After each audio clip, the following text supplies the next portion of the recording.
এই 25 বছরে পাপগুলো কি কি করা হয়েছে, কোনো একটা পাপ বাকি আছে কিনা যা করা হয় নাই। 25 ইয়ার্সের মধ্যে অনেকেই জিনা করেছে, অনেকেই। আমি আপনাদের কথা বলছি না, এভারেজ আমি পুরো বাংলাদেশের ইয়াং জেনারেশনের কথা বলছি। 25 বছরের ইয়াং এই প্রজন্মটা, এই লেটেস্ট যে প্রজন্মটা, এদের অনেকেই জিনা করেছে, বিবাহ বহির্ভূত সম্পর্ক। এবং আমরা এখন জেনাকে অনেক সময় উস্কেও দেই, আমরা অনেক সময় এটাকে প্রমোটও করি, আমরা এটাকে ফ্যাশনও মনে করি। আমাদের ঢাকায় মানুষ বলে যে তোর গার্লফ্রেন্ড নাই, এটাই হচ্ছে ওদের কাছে অবাক করা বিষয়। সবাই ঘুরে ঈদের দিন তুই ঘুরতে পারিস না, আমাদের ফ্যামিলির মধ্যে একজন বলতেছে তার মেয়েকে, সবাই ঈদের দিনে বাইরে যায়, তুই যেতে পারস না, ঢাকায় ভাবে কথা। আমরা এটাই ফ্যাশন, মানে আমরা জেনাকে উস্কেও দিচ্ছি। তার মানে 25 বছর আমরা অনেকে জেনাও করেছি। মাদকের সাথে সম্পৃক্ত কত পার্সেন্ট ইয়াং জেনারেশন আমাদের দেশে? ক্যালকুলেট করেন, আপনি গুগল করেন, দেখেন কত পার্সেন্ট আমাদের দেশে মাদক সেবন করে। ইভেন এখন কিশোর গ্যাং বের হয়েছে, কিশোর গ্যাংয়ে অনেক যুবকরা যায়, অনেকে রাস্তাঘাটে মারামারি করে, অনেকে পলিটিক্যাল দলাদলির মধ্যেও আছেন অনেকেই, এবং এখানে ভাই ভাইয়ের রক্ত ঝরাই। আমরা উভয় মুসলিম, কিন্তু উভয় মুসলিম, জুমার দিন একসাথে নামাজ পড়ে। তাহলে এটা কোন দর্শন যেটা আমার ভাইকে শত্রু বানিয়ে দিল, আর পশ্চিমারা গাছের আড়ালে বসে বসে হাসছে? কারণ এই দর্শনগুলো তো ওরাই দিয়েছে। তো 25 বছরের পাপগুলো একটু ক্যালকুলেট করি। প্রিয় দিনী বোন, একটু হিসাব করবেন যে 25 বছর আপনি কতদিন পর্দা করেছেন, কত 25,000 মানুষ আপনার চেহারা দেখেছে কিনা। এই 25 বছরে কত হাজার মানুষ আপনার চেহারা দেখেছে। আর ছেলেরা আপনাকে দেখলে কখনো চেহারা সুরত দেখেন। বেগানা নারীর দিকে একটা ছেলে যখন তাকায় এবং সেক্সুয়াল ডিজায়ার নিয়ে তাকায়, তখন সে চোখ দিয়ে তাকে রেপ করে। ভেরি সরি টু সে যে আপনি প্রচুর চোখ দিয়ে রেপ হয়েছেন। প্রিয় দিনী বোন, অনেকেই আপনাকে চোখ দিয়ে রেপ করেছে, আপনি বুঝতেই পারেন নাই। এই 25 ইয়ার্স আমরা অনেক কিছুই করেছি, অনেক কিছুই করি নাই। এখন একটু আজকে সাদা একটা কাগজ নিয়ে আমরা একটা হিসাব করব যে আমরা 25 বছরে কী কী করেছি, কী কী করি নাই, কী কী পাপ করেছি, কী কী করি নাই, কী কী পুণ্য করেছি, কী কী করি নাই। আমি আগে মনে করতাম যে একটা খালেস তওবা, ইনশাআল্লাহ আল্লাহ পাক সব মাফ করে দিবেন। আসলে আল্লাহ পাক মাফ করেই দিবেন, কিন্তু ভিতর থেকে স্যাটিসফাই হতে পারবেন না আপনি। এখন যদি আপনি এখান থেকে আমার এই লেকচারটা শুনে আল্লাহর ওলি হয়ে যান এবং আপনি বড় মুহাদ্দিস, মুফতি, দিনের বড় দায়ী ইলাল্লাহ, বড় পলিটিশিয়ান, বড় ইঞ্জিনিয়ার, মানে যারা ওয়ার্ল্ডকে ইসলাম স্ট্যাবলিশমেন্টের দিকে নেতৃত্ব দিচ্ছেন, এমনও মানুষ যদি আপনি হয়ে যান, আপনি এই 25 বছরের ঋণটা শোধ করতে পারবেন। এই 25 বছরের ঋণ আপনাকে প্রতিনিয়তই ভিতরে ধুকে মারবে, যেটা আমাদেরকেও মারে ভিতর থেকে। যে আমরা যদি আগে থেকে বিষয়গুলো বুঝতাম, যদি আরও আগে থেকে স্টাডি করতে পারতাম, আরও বেশি যদি আমি আলেম ওলামার সাথে মিশতে পারতাম, আরও যদি বেশি গভীরে যেতে পারতাম, তাহলে কতই না ভালো হতো।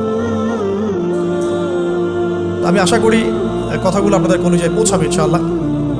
এখন লাইফের এটা সবচেয়ে ভাইটাল পার্ট। এই সম্পর্কে আমি জাস্ট 2টা হাদিস বলে আস্তে আস্তে কনক্লুশনের দিকে যাচ্ছি। নবী সাল্লাল্লাহু আলাইহি ওয়াসাল্লাম বলছেন যে 7 শ্রেণীর মানুষকে আল্লাহ পাক কিয়ামতের দিনে আরশের ছায়া দিবেন। কত শ্রেণী ভাই? তার মধ্যে সেকেন্ড শ্রেণীটা হচ্ছে সেই যুবক নাশাআ ফি ইবাদাতিল্লাহি তাআলা, যে আল্লাহ পাকের ইবাদতে তার যৌবনকালটা কাটিয়ে দিয়েছে। এখনো বাকি আছে আপনার সামনে। যৌবনকাল কতটুকু? হয়তো 15 to 40। তার মানে এখনো 40 বা 50 বছর পর্যন্ত আপনার যৌবন টিকে থাকবে ইনশাআল্লাহ, যদিও এই যুগে থাকে না। আমরা তো ফ্যান্টাসিতে ভুগি অনেক সময়, 4টা বিয়ে। বাস্তবতা হচ্ছে এই যুগে একটাই ডিফিকাল্ট, একজনকে সন্তুষ্ট করে কি ডিফিকাল্ট। এখন সেই যুগ না তো, আমরা তো হর্স রাইড করি না, আমরা তো এক্সারসাইজ করি না, আমরা তো এখন অনেকে খেলিও না, আমরা ফাস্ট ফুড খাই, আমরা হাইজেনিক খাবার খাই না, আমরা আগেকার মানুষদের মতো অনেক কিছু করি না। এনভায়রনমেন্ট নষ্ট হয়ে গেছে, পলিউশন আছে, সব মিলে এখন আমাদের যৌবন যে 50 বছর পর্যন্ত থাকবে, এটা নিশ্চয়তা দেওয়া যাচ্ছে না যদি আমরা বেঁচেও থাকি। আর কত যুবক যুবতী ভাই বোন যে যৌবনকালেই চলে যায় তার তো ঠিক নাই। প্রিয় দিনী ভাইয়েরা, আমরা আলোচনা করছিলাম যৌবন সম্পর্কে। এই বিষয়ে আমি 2টো হাদিস বলার নিয়াত করেছিলাম। তো প্রথমটা শুনিয়েছি মোটামুটি, সেটা হলো নবী সাল্লাল্লাহু আলাইহি ওয়াসাল্লাম বলেছেন যে কিয়ামতের মাঠে আল্লাহ রাব্বুল আলামিন যে 7 শ্রেণীর মানুষকে তার আরশের ছায়া দিবেন, তার মধ্যে 3য় শ্রেণী হচ্ছে সেই যুবক যে তার যৌবনকালটাকে আল্লাহর পথে উৎসর্গ করেছে বা কাটিয়ে দিয়েছে। আরেকটা হাদিস যেটা বলতে চাচ্ছিলাম সেটা হলো কিয়ামতের মাঠে 5টা প্রশ্ন হবে, স্পেশাল 5টা প্রশ্ন, যে 5টা প্রশ্নের উত্তর না দেওয়া পর্যন্ত কাউকে ছাড়া হবে না। তার মধ্যে প্রথম প্রশ্নটাই হচ্ছে তোমার জীবন কোন কাজে কাটিয়েছো, এবং দ্বিতীয় প্রশ্ন হচ্ছে তোমার যৌবন কোন কাজে কাটিয়েছো। সো আমি বলছিলাম আপনাদেরকে যে যৌবন কালটাকে যদি আমরা আল্লাহর পথে কাটাতে পারি ইনশাআল্লাহ তাআলা আমাদের এই যে উদ্দেশ্যটা যে নিজেরা দিন পালন করব, নিজের পরিবারের মধ্যে প্রতিষ্ঠা করব, আমাদের সমাজে দিন ইসলামের দাওয়াতি কাজ করব, যেখানেই থাকি সৎ থাকবো, একদিন ইনশাআল্লাহ দিন আবার বিজয়ী হবে, এই যে স্বপ্নগুলো এগুলো বাস্তবায়িত হবে ইনশাআল্লাহ তখনই যখন আমরা নিজেরা পরিবর্তিত হয়ে সমাজের জন্য ভালো কিছু বয়ে নিয়ে আসবো ইনশাআল্লাহ। তা আমি জাস্ট কয়েকটা পয়েন্ট আপনাদের সাথে একটু শেয়ার করে শেষ করে দেবো যে এখন থেকে কিভাবে আপনারা বা আমরা আমাদের যৌবনটাকে আল্লাহর পথে কাটাতে পারি।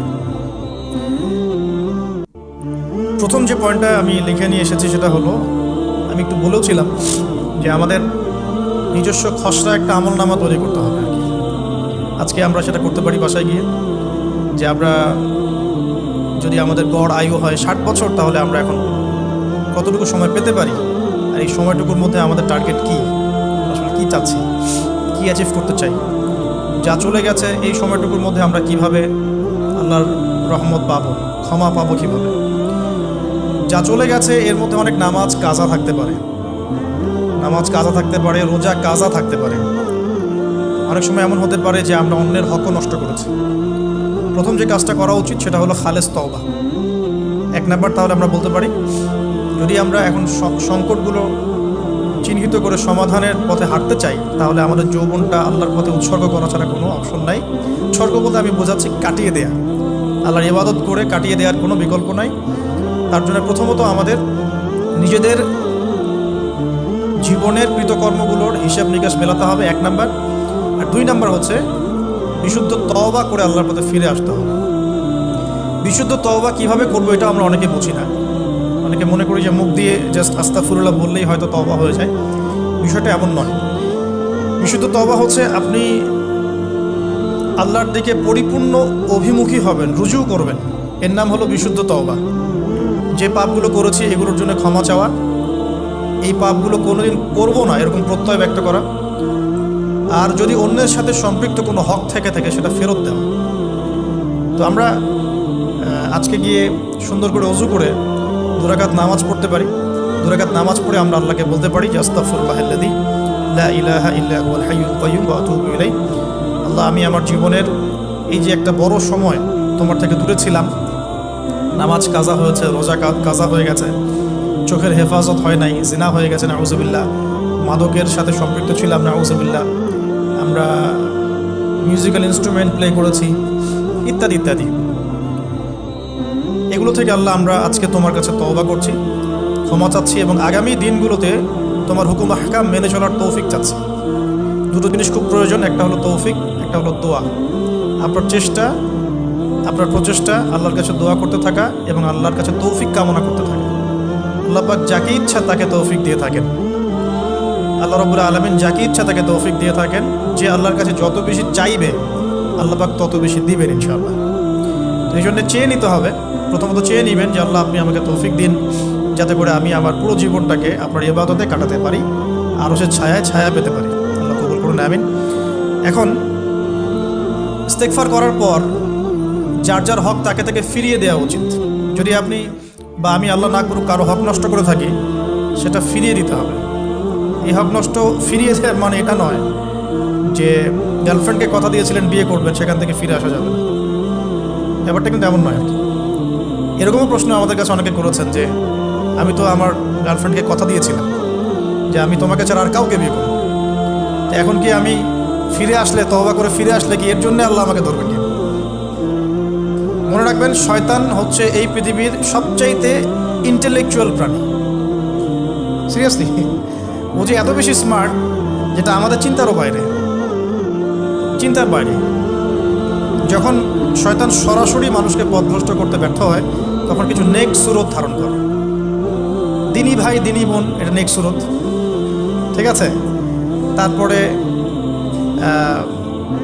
দাড়ি টুপিওয়ালা মানুষের মধ্যে এটা ঢুকিয়ে দেওয়া যে আমি তো অনেক আবেদ মানুষ, পরেজগার, ওরা তো ককরোচ। দেখবেন বেশি না 1 মাস যদি কেউ নামাজ পড়ে, 1 মাসে 10টা বই পড়াশোনা করে, ইসলাম সম্পর্কে একটু ঘাটাঘাটি করা শুরু করে, অন্যদের সাথে কথা বলার ক্ষেত্রে তার যে বডি ল্যাঙ্গুয়েজ এটা খেয়াল করবেন। শয়তান কিন্তু অনেক স্মার্ট, এভাবে শয়তান অনেকভাবে মানুষকে প্রতারিত করতে পারে। সো শয়তানের নেক্সট শুরুতে ধোকায় পা দিবেন না। আল্লাহ পাক আমাদের সবাইকে হেফাজত করুন। আমি খুব ভালো একটা কাজ করছি মনে করেন, একটা বড় প্রজেক্ট করছি সারা বাংলাদেশ ব্যাপী, একটু মনের মধ্যে ঢুকিয়ে দিল যে মানুষ তো দেখুক, মানুষ ভালো বলুক, যথেষ্ট আমল ধ্বংস হওয়ার জন্য, এতটুকু যথেষ্ট আমল ধ্বংস হয়ে যাওয়ার জন্য। আল্লাহ মাফ করুন আমাদের। তো প্রথমে প্রিয় ভাই তওবা করে ফিরে আসা, যার যার হক তাকে তাকে ফেরত দিয়ে দেন। এরপরের সবচাইতে ইম্পর্টেন্ট জায়গাটাই হচ্ছে ইলম অর্জন করা। যেখানে আছেন সেখানেই থাকবেন, মানে যে যে প্রতিষ্ঠানে যে সাবজেক্টে পড়ছেন, এখন আপনাদের প্রায় জীবনের 20টা বছর চলে গেছে, এখন সবার পক্ষে আবার ইউটার্ন করে জিরো থেকে স্টার্ট করা পসিবল, এবং এটা বুদ্ধিমানের কাজও হবে না, এটা বুদ্ধিমানের কাজও হবে না। ওই সেকশনে যারা আছেন তাদের সংখ্যা কিন্তু প্রচুর, যারা দিনই লাইনে পড়াশোনা করছেন, ঠিক আছে। আল্লাহ চাইলে তাদের মধ্য থেকেই ইনশাআল্লাহ এমন অনেক বড় বড় মুফতি, মুহাদ্দিস, ইমাম তৈরি হবেন যারা ধর্মীয় অঙ্গনে নেতৃত্ব দিবে। আর যদি দেখা যায় তারা তাদের দায়িত্ব পালন না করেন, তখন আল্লাহ পাক জেনারেল থেকে মানুষ উঠায় নিয়ে আসবেন। এটা আল্লাহ পাকের কৌশল, আল্লাহ পাক করতে পারেন। এখন আপনি কি করবেন? যেহেতু আপনারা 20-25 বছর পার করে আসছেন, যে সাবজেক্টে পড়ছেন কন্টিনিউ করতে থাকবেন। যদি এনভায়রনমেন্ট থাকে ফ্রি মিক্সিংয়ের, এখানে আপনি আপনার চোখকে হেফাজত করার চেষ্টা করবেন সর্বোচ্চ। এই ব্যাপারে আমি একটা বই সাজেস্ট করি, এই বইটা পড়লে ইনশাআল্লাহ আপনার অন্তরের মধ্যে এই বিষয়গুলো আসবে ইনশাআল্লাহ। সেটা হলো তাসকিয়া, ও আরেক নামে এসেছে, সেটা হলো তাসাউফ ও আত্মশুদ্ধি। তাসাউফ ও আত্মশুদ্ধি পুরো ওয়ার্ল্ডের ওয়ান অফ দ্য মোস্ট, বলবো যে অনারেবল একজন আলেমে দিন, টপ 10-এর মধ্যে একজন, আল্লামা তাকি উসমানী দামাত বারাকাতুহু, তার লেখা বই তাসাউফ ও আত্মশুদ্ধি। বাংলাদেশে যে মাকতাবাতুল আশরাফ তারা প্রকাশ করেছে, এই বইটা যদি পড়েন আপনার মনের মধ্যে নফসের যে খারাপ রিপুগুলো, এগুলো আস্তে আস্তে কমতে থাকবে। এবং এই বইটা আমি বলি যে বারবার পড়া উচিত, বারবার পড়া উচিত। হ্যাঁ, তো আল্লাহ তৌফিক দান করুন। এখন পুরোপুরি ট্র্যাক চেঞ্জ করতে যাবেন, আপনি আপনার ট্র্যাকেই থাকবেন। এখন এই ট্র্যাকে থেকে আপনি কীভাবে ইসলামিক বেসিক জ্ঞান অর্জন করবেন, কীভাবে পসিবল? কঠিন, অসম্ভব কিছু না, কঠিন। আমি অভিজ্ঞতা থেকে বলি আমার মতো করে। ফার্স্ট অফ অল, একজন বিজ্ঞ কারি সাহেব, হাফেজে কোরআন বা কারি, প্রাথমিক স্টেজ বলছি, বিজ্ঞ একজন কারি সাহেব বা হাফেজে কোরআন, যার সাথে আপনার ভালো সম্পর্ক বা যাকে আপনি চিনেন, রিনাউন্ড বা যিনি খুব কোঅপারেটিভ, আপনাকে সময় দেন, টাইম দেন, এরকম কারো কাছে গিয়ে আপনি কোরআন তেলাওয়াত করা শিখবেন আগে। ফার্স্ট অফ অল এটা কাজ, কোরআন তেলাওয়াতটা আগে শিখবেন। আমি তো দুঃখ করে বলি, কষ্ট করে বলি যে আমাদের এই দিনী অঙ্গনে এমন অনেক মানুষ আছে যারা ইভেন কোরআন রিসাইট পর্যন্ত করতে না পেরেও অনেক বড় বড় জায়গায় অভিনয় করেন, দিনিয়াতের অভিনয় করে যান, নিজের সাথে অভিনয় করে যান। অনেক সময় উদ্ধতাবশত বড় বড় আলেমদেরকে বাহাসের জন্য চ্যালেঞ্জ করে থাকে, অথচ কোরআন তেলাওয়াত শুদ্ধ না। কোরআন তেলাওয়াত শুদ্ধ না মানে নামাজই হচ্ছে না। কোরআন তেলাওয়াত শুদ্ধ না মানে কি? নামাজ হচ্ছে না। কবুল করার মালিক তো আল্লাহ, শর্ত তো এটা, কবুল করার মালিক তো আল্লাহ। আল্লাহ পাক চাইলে কেউ এক ওয়াক্ত নামাজ না পড়লেও তওবা করে ফিরে আসছে মৌতের আগে, হয়তো আমরা জানি না, আল্লাহ মাফ করে দিয়েছে, হতে পারে না? এটা তো শর্ত, কোরআন তেলাওয়াত তাজবিদের সাথে শিখতে হবে। তো এখানে যদি একজন আলেম থাকেন, একজন কারি থাকেন, হাফেজ থাকেন, তার কাছে আপনারা ব্যাচ করে পড়লেন, অথবা সে যদি কোনো ইনস্টিটিউট খুলে সেখানে আপনারা একটু সময় দিলেন, বা যারা পড়তে জানেন আবার মস্ক করে নিলেন। ফজরের পর 1 ঘন্টা, সপ্তাহে 3 দিন, 3 মাস এনাফ। ফজরের পর 1 ঘন্টা, সপ্তাহে 3 দিন, আপনার 2 থেকে 3 মাস যথেষ্ট। কোরআন তেলাওয়াত আপনি শিখে ফেলবেন। এটা প্রথম কাজ। এটা না করে পরের কাজগুলো আসলে পসিবল না। এগুলো সব জাতামাতা কাজ হয়ে থাকবে, এগুলো পূর্ণতা পাবে না। প্রথম কাজটাই কোরআন তেলাওয়াত। এরপরে আপনার অনেকে তাবলিগ জামাতে সময় দেন, সময় দিবেন। অনেকে দেখা যায় যে বাসায় তিনি বই পুস্তক পড়েন, এগুলো পড়বেন, ঠিক আছে। অনেকে হাদিসের বইয়ের যে অনুবাদগুলো হয়েছে এগুলো পড়বেন, সমস্যা নেই, কিন্তু কোরআন তেলাওয়াত অবশ্যই শিখবেন। তারপরে আপনি যদি এখান থেকে বের হওয়ার পরে বা রানিং অবস্থাতেও যদি সময় বের করতে পারেন, তাহলে মাদ্রাসা অঙ্গনের কোনো আলেমের সহবতে গিয়ে আপনি অ্যারাবিক ল্যাঙ্গুয়েজ এবং অ্যারাবিক গ্রামার শিখবেন। এটা আপনার শেখার লেসন দুটোই, কোরআনের পর শেখার লেসন দুই। অ্যারাবিক ব্যাকরণ, অ্যারাবিক গ্রামার এবং অ্যারাবিক ল্যাঙ্গুয়েজ ছাড়া কোরআনের তাফসির, তর্জমা এগুলো বোঝা যায় না। যে যাই বলুক এটাই ফুল স্টপ কথা। তাফসীর আপনি তো বঙ্গানুবাদ দেখে অনেক কিছু বুঝতে পারেন ঠিকই, আল্লাহ পাক বলেছেন সুদ খেও না, জেনার ধার কাছে যেও না, এগুলো কমন মেসেজ, সেগুলো সবাই নিতে পারে। একজন অমুসলিম ভাইও সেই ওইটা যদি বাংলা পড়তে পারে সেও বুঝতে পারবে কী বলতে যাচ্ছেন আল্লাহ পাক। অ্যারাবিক ল্যাঙ্গুয়েজ, অ্যারাবিক গ্রামারের ভিতরে না ঢুকলে আপনি কোরআনের ভাষাটাকে ধরতে পারবেন না, আল্লাহ পাকের যে মানে ঐশী গ্রন্থের বালাগাত এটা আপনি বুঝতে পারবেন। তো এই জন্যে এটা তো সিম্পল এক্সাম্পল। আমরা যদি এখানকার ল্যাঙ্গুয়েজ কি বইগুলোর ইংরেজি না বাংলা? ইংলিশ। মাশাআল্লাহ, ইংলিশ ল্যাঙ্গুয়েজ যদি না জানতাম আমি কি এখানে পরীক্ষা অ্যাটেন্ড করতে পারতাম? আমি তো ওই টপিকটাই বুঝবো না কোন টপিক আলোচনা হচ্ছে, স্যার কী পড়াচ্ছে। আমার তো ইংরেজি গ্রামারের এবং ইংরেজি ল্যাঙ্গুয়েজটিক আমার কোনো দক্ষতা নেই, তাহলে আমি কীভাবে ওই চ্যাপ্টার 1, চ্যাপ্টার 2, চ্যাপ্টার 3 এই টপিক ওই টপিক কেমন করে বুঝতে পারি? সিমিলার এখানে কোরআনের ক্ষেত্রে যদি আপনি ল্যাঙ্গুয়েজগুলো না জানেন এবং গ্রামারটা না বোঝেন, তাহলে কোন সূরার ভিতরে কী গভীর মর্ম এগুলো আপনি ধরতে পারবেন। ভাষা একটা অর্থ বুঝতে পারবেন, ভাষা অর্থ পরীক্ষায় পাশ করাতে পারে, কিন্তু A+, গোল্ডেন A+ আনতে পারে। আশা করি আপনি বুঝতে পারছেন যে আমি কী বলতে আছি। তো এটার জন্যে এখন এক্সাম্পল বুঝে নেন, এই যে এখানে ইংরেজি ল্যাঙ্গুয়েজ পড়ছেন, ওই ল্যাঙ্গুয়েজের উপরে বেস করে আপনি বইগুলো শেষ করছেন, এটা কি ওস্তাদ ছাড়া করছেন, ওস্তাদ সহ করছেন? টিচার লাগে না? সেম জিনিস, কোরআনের ভাষা শিখতে হলেও, গ্রামার শিখতে হলেও এরকম কিছু ওলামা একরাম আপনাকে খুঁজে বের করতে হবে। এখন ওলামা একরামরা কিন্তু অনেক ব্যস্ত, অনেকের অনেক কাজ থাকে, অনেকের মাদ্রাসা থাকে, অনেকের দিদি খেদমত থাকে। এর মধ্যেও আল্লাহর কাছে দোয়া করতে থাকেন, ইনশাল্লাহ আপনাকে আপনার ওস্তাদ আল্লাহ পাঠিয়ে দিন ইনশাল্লাহ। আল্লাহ পাক কাউকে ওস্তাদ ছাড়া রাখবেন না। ওস্তাদের কাছে আপনার বিহেভিয়ার কেমন হবে, এখন আপনি টিচারের সাথে যেমন বিহেভিয়ার রাখেন সেরকম, তিনি সবক দিবেন, আপনি সেটা বাসায় কভার করবেন, নতুন পড়া নেবেন, আবার পড়া দিবেন, এইভাবে আস্তে আস্তে 4-5টা ক্লাসিক্যাল অ্যারাবিক গ্রামারের বই যদি কভার করতে পারেন, ইনশাআল্লাহ আপনি কোরআনের এই যে আলহামদুলিল্লাহি রাব্বিল আলামিন পড়ছেন অর্থটা নিজেই বুঝতে পারবেন। হ্যাঁ, যালিকাল কিতাব লা রাইবা ফিহি হুদাল লিল মুত্তাকিন পড়ছেন, আপনি নিজেই বুঝতে পারবেন যে আল্লাহ পাক কী বলছেন।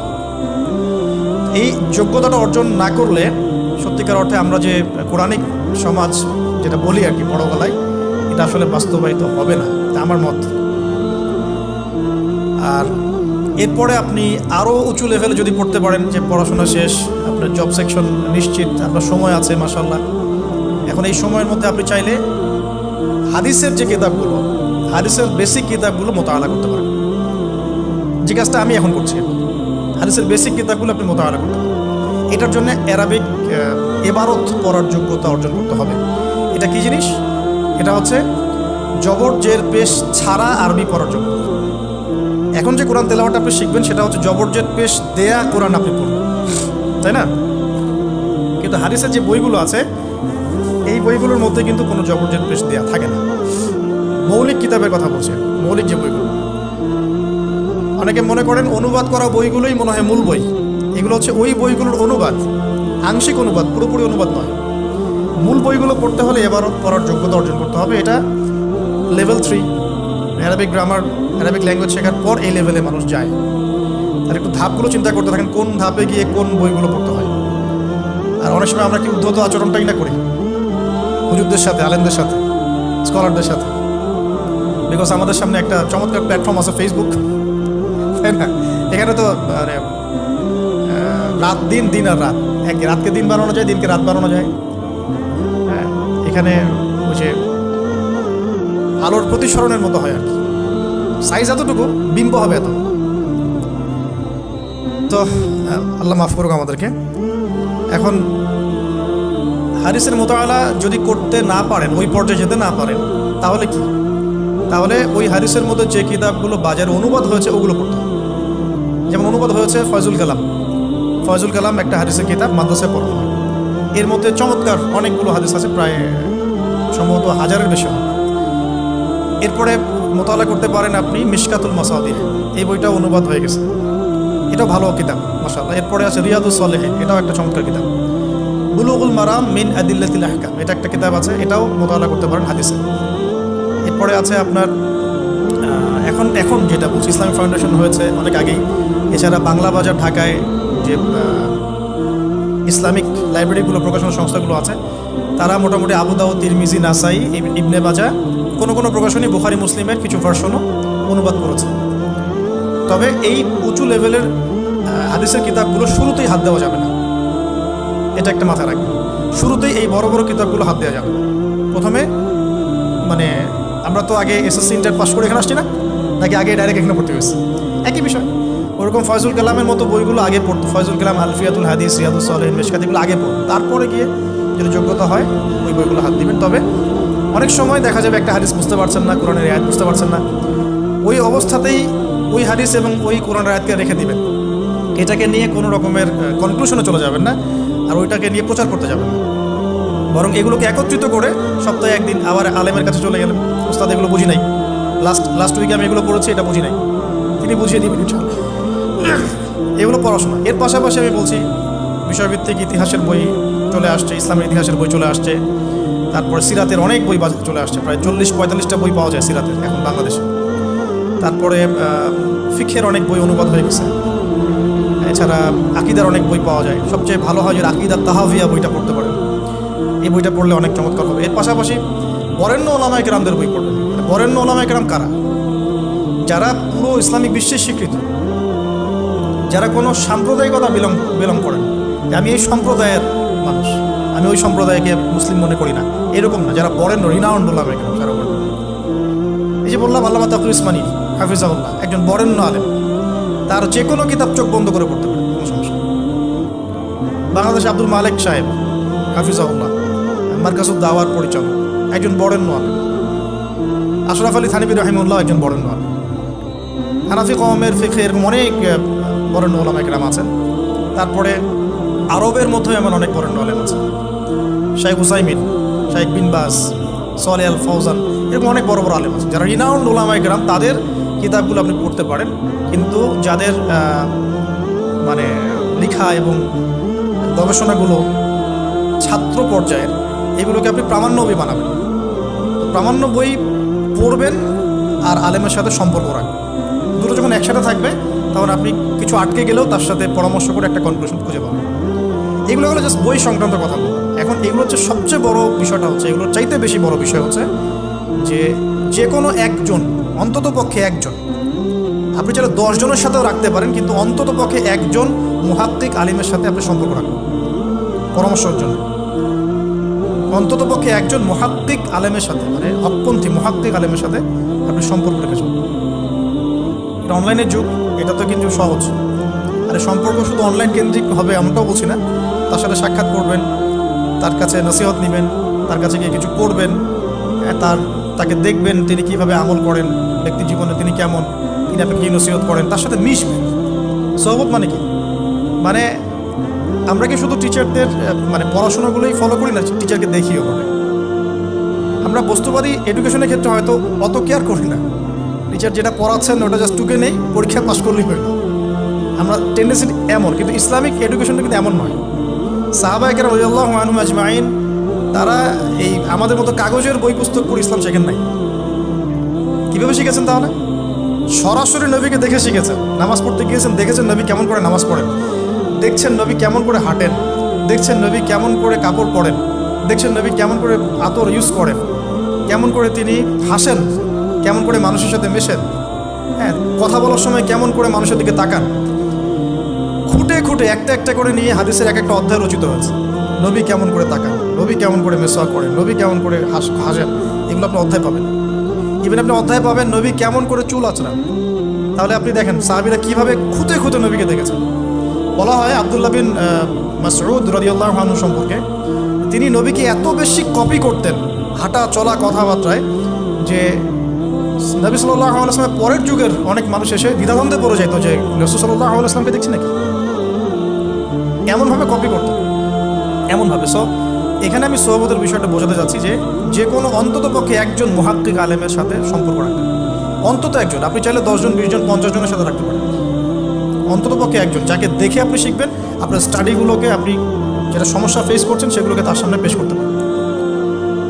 এটা আমি খুঁজে দিব না আপনাদেরকে, নাম বলেও দিব না, আমি কার সাথে সম্পর্ক রেখে চলি এটা আমি বলবো, এটা আপনাকে খুঁজে বের করতে হবে। তবে এখানে আমি একটা কথা বলে দিব, যেহেতু আমরা সব সাধারণ মানুষ, আমরা তো কেউ স্কলার নই এখানে, আমরা কেউ মানে যেটা বলি যে মুজতাহিদ, ইজতেহাদ করার যোগ্যতা রাখি না আমরা এখানে কেউ। সেক্ষেত্রে অবশ্যই আমাদেরকে পূর্বসূরি ওলামায়ে কেরামদেরকে ফলো করতেই হবে। কারণ কোরআন সুন্নাহ নতুন করে গবেষণা করে আপনি তো সব মাসালা বের করতে পারবেন। এই কারণে আমাদেরকে মাযহাব মানতে হয়, এটা খারাপ কিছুই না। এটা নিয়ে অনেক কথা সমাজে এখন শুনি, দেখি দরকার নাই, আমরা লামাযহাবী, আমরা এইটা আমরা সেইটা। এগুলো আসলে বোগাস কথাবার্তা এবং বলবো যে সমাজ বিভক্তকরণের মূল হাতিয়ার এগুলো হয়ে গেছে। সমাজের ইউনিটি নষ্ট করবে কেন? কোরআন এবং সুন্নাহ আল্লাহ ফলো করতে বলেছেন, দ্যাটস অল। আর কোরআন সুন্নাহ আপনি কি এখন আমি যদি আপনাকে কোরআন এই যে দিলাম, নেন কোরআন, নেন তাফসির ইবনে কাসির, নেন তাফসির জালালাইন, নেন আপনি তাফসিরে মারিফুল কোরআন, নেন এইটা, এই যে বুখারী নেন, মুসলিম নেন, তিরমিজি, আবু দাউদ, নাসাই সব নিয়ে নেন। এখন আপনি কি গবেষণা করে সব মাসালা আমাকে দিতে পারবেন? ইম্পসিবল, আমার পক্ষে ইম্পসিবল। তাহলে এগুলো যারা গবেষণা আগে করেছেন তাদের কিতাব তো আমাদেরকে পড়তে হচ্ছে। এটাই হলো তাদের মত নেয়া, তাদের মত অনুযায়ী পথ চলা। তো এই জিনিসগুলো নিয়ে যারা বাড়াবাড়ি করছে এটা খুবই দুঃখজনক। অবশ্যই কোরআন সুন্নাহকে ফলো করতে হলে আমাদেরকে হকপন্থী উলামায়ে কেরামের সোহবতে যেতেই হবে। তাদের বইপত্র, লেকচার, তাদের নসিহত, তাদের ফিকহের কিতাব এগুলো আমাদের ঘাটতে হবে।